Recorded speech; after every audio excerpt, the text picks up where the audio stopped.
सुख म्हणजे नक्की काय असतं, तसेच कोण होतीस तू, काय झालीस तू आणि श्री गुरुदेव दत्त अशा मालिकेंमधून घराघरात पोहोचलेला अभिनेता म्हणजेच मंदार जाधव.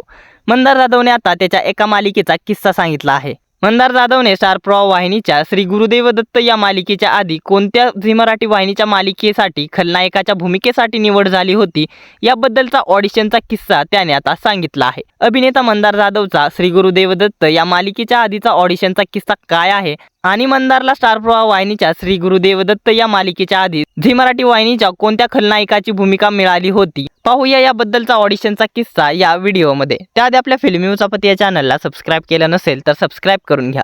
हिंदी मालिकांमध्ये काम केल्यानंतर मराठीमध्ये काम करण्याबद्दल मंदार जाधवची प्रतिक्रिया देखील समोर आली आहे. मंदार जाधव छोट्या पडद्यावरील लोकप्रिय अभिनेता आहे. त्याने आतापर्यंत अनेक मराठी व हिंदी मालिकांमध्ये काम केलं आहे. स्टार प्रवाहावरील सुख म्हणजे नक्की काय असतं या मालिकेतून तो घराघरात पोहोचला, पण यापूर्वी त्याने अनेक हिंदी मालिकांमध्ये देखील काम केलं होतं. अशातच आता अभिनेत्याने मराठी मालिकांमध्ये काम करण्याची सुरुवात कशी झाली याबद्दल सांगितलं आहे. मंदार जाधवने पहिल्यांदा अल्लादीन या मालिकेतून छोट्या पडद्यावर पदार्पण केलं होतं. त्यानंतर त्याने इतर मालिका आणि क्राईम शोमध्ये काम केलं. अशातच आता सर्व काहीला दिलेल्या मुलाखतीत त्याने तो मराठी मालिकांकडे कसा वळला याबद्दल सांगितलं आहे. मंदारने यावेळी त्याची पहिली मालिका श्री गुरुदेव दत्त त्याला कशी मिळाली यामागचा किस्सा सांगितला आहे. मुलाखतीत मराठीतील पहिलीच मालिका, त्यात अशी भूमिका साकारणं खूपच आव्हानात्मक असेल, त्यासाठी काय तयारी केली असं विचारल्यानंतर मंदार म्हणाला, खूपच आव्हानात्मक होतं. स्क्रीनवर दत्तगुरू साकारणं ही खूप मोठी जबाबदारी होती, पण जे तुमच्या नशिबात लिहिलेलं असतं ते तुम्हाला कसंही मिळतंच. याचं हे उदाहरण आहे. म्हणजे मी इतकी वर्ष हिंदीत काम करतोय, नायकाच्या भूमिका केल्या, सहाय्यक भूमिका केल्या, खलनायकही साकारला. मराठी करायचं होतं पण चांगल्या ऑफर्स येत नव्हत्या.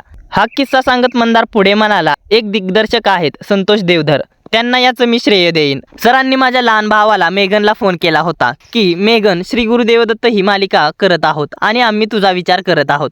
पण मेघन म्हणाला, सॉरी सर, मी हिंदी मालिकेत व्यग्र आहे, पण माझा भाऊ मंदार आहे, जर तो तुम्हाला योग्य वाटत असेल तर तुम्ही त्याला संपर्क करा. मग मला त्यांचा फोन आला.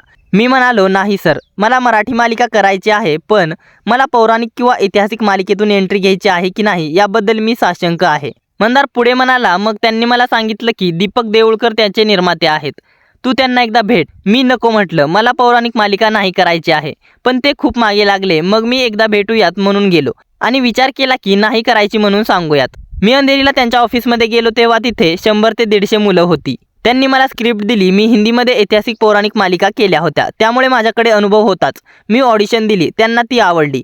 तेव्हा त्यांनी मला तू शर्ट काढशील का असं विचारलं. मी म्हटलं, का सर?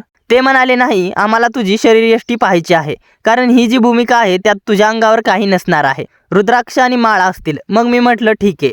मग मी शर्ट काढला तेव्हा मला खूप संकोच वाटला होता. त्यांनी रेकॉर्ड वगैरे केलं, मी फिट होतो, पण तितका नाही. मग मी घरी आलो. मंदार ऑडिशनबद्दल म्हणाला, त्यांनी मला फोन केला आणि सांगितलं की मंदार, आम्ही तुझी या भूमिकेसाठी निवड करत आहोत, तू तुझी बॉडी बनव, तयारी कर. अशा पद्धतीने माझी मराठी इंडस्ट्रीत एंट्री झाली. त्यामुळे मला असं वाटतं की दत्तगुरूंची ही इच्छा होती म्हणून मी ही भूमिका साकारली. दरम्यान मंदार जाधवच्या या ऑडिशनच्या किस्स्याबद्दल काय आहेत तुमच्या प्रतिक्रिया? तुम्ही मंदार जाधवची श्री गुरुदेव दत्त ही मालिका पाहिली होतीत का? ही मालिका तुम्हाला आवडायची का? तसेच मंदार जाधवची सुख म्हणजे नक्की काय असतं आणि कोण होतीस तू, काय झालीस तू या 2 मालिकांपैकी तुमची आवडती मालिका कोणती आहे आणि या 3ही मालिकांमधील मंदार जाधवची कोणती भूमिका तुम्हाला सर्वात जास्त आवडली हे आम्हाला कमेंट करून नक्की सांगा. मनोरंजन विश्वातील अशाच भन्नाट घडामोडी जाणून घेण्यासाठी आपल्या फिल्मी उचापती या चॅनलला सबस्क्राईब करा. धन्यवाद.